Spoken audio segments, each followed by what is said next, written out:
Naturel ou artificiel? Seigneur, naturel. Mais quand il faut se maquiller, je me maquille. Donc un peu d'artifice.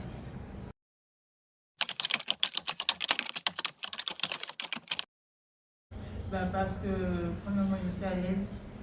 Je ne me voile pas la face. En fait, je suis moi-même.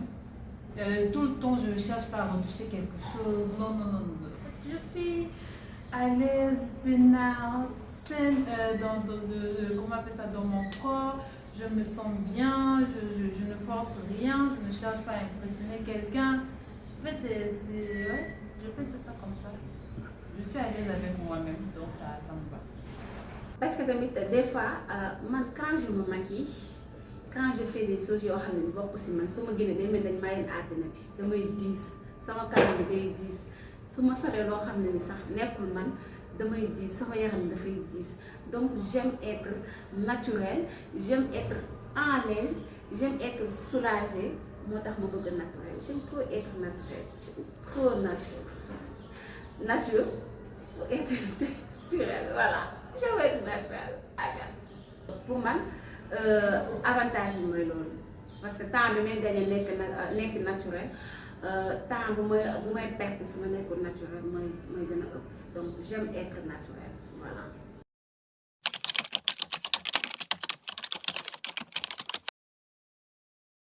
Si mën naa leen comprendre parce que man comprendre naa pourquoi man ma bëgg naturel ñoom tamit mën naa leen comprendre parce que ñëpp bokkuñu peut-être ñoom loolu seen choix la ñu bañ a nekk naturel ñu artificiel parce que xëy na artificiel ñoom si la ñuy gën a nekkee en l'aise wala xëy na tam dañoo am complexe parce que tamit da ngay gis ni koo xam ne ni macha allah di nga mel ne mais li nga gën a yokk sa beauté parce que beauté naturelle déjà dafa rafet dafa neex mais di nga gis sa benn morom boo xam ne xëy na dina def ay affaires yoo xam ne si jëmmam yow xëy na mu neex la nga complexe yow tamit xeeb sa naturel bëgg artificiel dem topp noonu nit boobu noonu xëy na tamit. Être artificiel yow loolu moo la arrangé tamit loolu nga gën a sentir dans ta peau moo tax nga rester sur artificiel mais man j'aime naturellement naturel voilà. Bien sûr. De toute façon, moi je suis à l'aise dans le naturel là. L'autre personne est à l'aise en artificiel, je comprends totalement parce qu'il y a des gens ils ne s'acceptent pas, c'est comme ça qu'on dit non. Voilà, ils ne s'acceptent pas étant naturel, donc il faut compléter quelque chose, couvrir ça, rajouter ceci, rajouter cela pour se sentir bien. Au moins ils se sentent bien dans leur corps là. C'est déjà quelque chose. Qui suis-je moi pour les juger? Je ne veux que les regarder. Donc je comprends bien évidemment leur choix.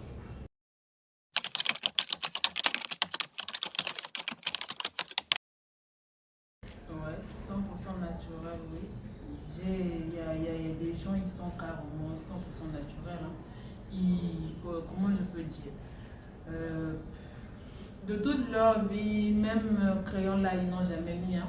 Et ils s'assument. Les grands événements, ils sont là au naturel. En tout cas, ce sont ces gens-là que Dieu a donné une belle peau. Sans imperfection. Donc, en fait, de nature, elle est belle. Donc, elle n'a rien à rajouter, elle n'a rien à mettre. Donc, ouais, ça existe. Ça existe. Bien sûr. Ak maa ko gëm parce que des fois da nga gis nit boo xam dafa judd naturellement belle dafa judd rek rafet des fois nga gis nit koo xam ne ni dina yor karaw mu daanu ba si suuf kooku soxlawul pour jënd greffage bu seet bu teg ko si boppam pour man loolu yàq la. da nga gis nit boo xam ne tamit dina am ay cils yoo xam ne ni c'est tellement naturel boo ko gisee sax yow jigéen na naan waaw kii moom lii ay xefam kese la wala dañ kaa yokk mais balaa ngaa xam ne lii moom la nga ñëw ba si moom ne ko soxna si say xef nga def la dangaa yokk ay xef man jàpp naa nit mën na dund naturellement sans bañ a utiliser li nga xam ne ni mooy artificiel.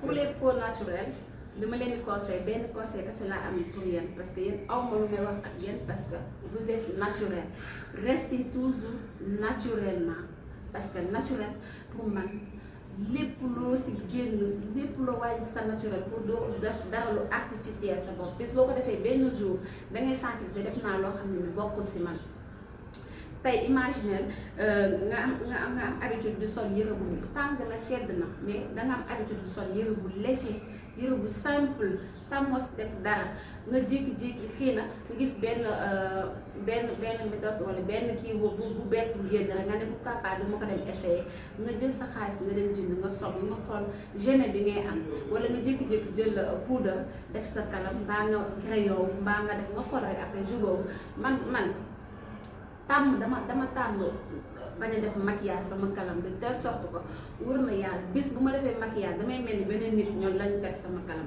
damay changer complètement damay mel ni gaynde damay ñaaw ci étude naturelle rester naturel. yow mi nga xam ne yaa ngi jël habitude yooyu yëpp def ay pony time ay pose ay ongles je ne vous juge pas parce que seen propre décision la ay pose ay hanches déjà xoolal yàlla bind la amoo hanches mais doy loo yàlla moo la xoolee noonu neex la bind xool la doo saa bind ko def si moom ay hanches yu naturel pour lan ngeen di dem sa nit ñi leen di jaay ay faux hanches ngeen takk ko xale boo ñu defuñu de déjà boo leen toogee dina leen xool na hanches ngeen defal leen ay hanches mais arrêtez d'être trop artificiel et essayez leen seen àddina pour une fois ngeen jéem a naturel ngeen génn sans vous maquiller sans porter des faux hanches sans ngeen def sourcils sans ngeen def ay faux ongles sans ngeen def ay ponytime seen bopp ngeen xool ngeen essayé ko rek benn yoon ngeen essayé ko rek ngeen xool soulagement boo leen di àndal apaisement boo leen di nekk ngeen xool en l'aise boo leen di nekk ak ba ngeen di def loolu yëpp coono boobu yëpp ngeen di def seen yaram yi di def ay cils di poser ay hanches ay ponytime ay def ay kii en tout cas ay ongles déjà bu fekkee da ngay sëy doo mën a fóot dagg pour nga dagg sax jël paaka dagg sax problème ne nag ndax tellement que day gudd bàyyi leen di def yoo xam ne ñii di jël ay produits di ko diw seen i dënd pour muy gën a ngand arrêté. Pour les pro naturels, je dirais, ayez juste confiance en vous parce que de s'assumer naturellement, c'est pas facile. Parce qu'il y aura toujours des gens qui seront là pour vous critiquer. Pourquoi tu fais pas ça? Pourquoi tu ne suis pas la tendance des autres? Tout ça. Là, il y aura toujours quelqu'un pour mettre sa bouche dans ton affaire. Et pour les pros artificiels, bah, vous aimez vous maquiller, bah, faites-le pour vous-même. Ne forcez pas, n'impliquez pas les autres dans vos choix. Il y a des gens, ils sont là à modifier le nez, comment on appelle ça, à rajouter, comment on appelle ça, les derrières, au niveau des seins, la dépigmentation de la peau, chercher à être clair de peau, blanche au moment où tu es né noir comme moi. Mais bon, qui sommes-nous? Tu as ton argent. Si les gens là ils étaient pauvres, c'est sûr qu'ils n'allaient pas penser comme ça. Mais comme ils ont de l'argent à jeter par la fenêtre, on va dire quoi. Donc, ayez un peu de modération, c'est mieux. Assumez-vous tel que vous êtes et si vous voulez de l'artifice, allez, vous pouvez faire jusqu'à la limite du possible. Ne cherchez pas l'impossible. C'est seulement ça. Nous posons une question, naturelle, mais aussi artificielle. Wow. Naturel, mais artificiel parfois, pas trop exagéré dans l'artificiel, et parfois il y a une question dans je crois que les gars seront d'accord avec moi si vous voulez choix.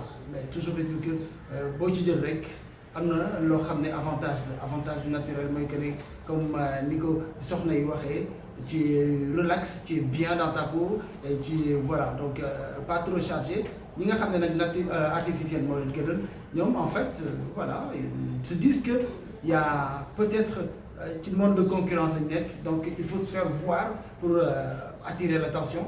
ci góor ñi également ñi nga xam ne góor yoo xam ne également ils se tuent dans l'artificiel ñi nga xam ne par exemple dañuy jël ay produits dopants pour avoir un peu plus de muscle wala boog di def ay mbir ci seen i bopp ak ci seen i tuñ ak seen i bëñ ay dents blanches ak yooyu noonu. Bon, toujours est-il que tu n'as que ce choix. Et vous, quel serait votre choix? Là, moi, c'est le choix qui pour les discussions naturelles ou artificielles. On vous pose la question toujours sur Go Dakar Plus, notre chaîne YouTube.